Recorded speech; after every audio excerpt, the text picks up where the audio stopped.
కృష్ణా జిల్లా పామరు నియోజకవర్గం పామరు సచివాలయంలో ఏర్పాటు చేసిన ప్రజా దర్బార్ ప్రజా సమస్యల పరిష్కార వేదిక కార్యక్రమంలో ఎమ్మెల్యే వర్లకుమార్ రాజా పాల్గొన్నారు.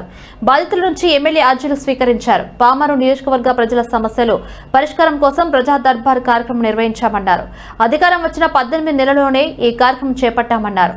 ప్రతి గ్రామంలో ప్రజల సమస్యలు పరిష్కరించడానికి ప్రతి శుక్రవారం ప్రజా దర్బార్ కార్యక్రమం ఏర్పాటు చేస్తున్నామని తెలిపారు. అన్ని వర్గాల వారిని అన్ని మతాల వారిని కలుపుకొని వెళ్తున్న మంచి ప్రభుత్వం మన కూటమి ప్రభుత్వం అని కొనియాడారు. ఇందాక చెప్పినట్టుగా జనసేనాని వీరసేనాని ఆయన కూడా ఎంతో అద్భుతంగా ఈరోజు ప్రతిపక్షం ఆయనే, అధికార పక్షం ఆయనే. ప్రతిపక్షం ఇక్కడ లేదు, ఇక్కడ మరుగైపోయింది. ఒక రకంగా ఏమిటంటే మాకు అసెంబ్లీలో అవకాశం ఇస్తేనే వస్తాం, లేకపోతే తొండి ఆట ఆడమని చెప్పి ఇంటికి పోయి కూర్చోలేరు.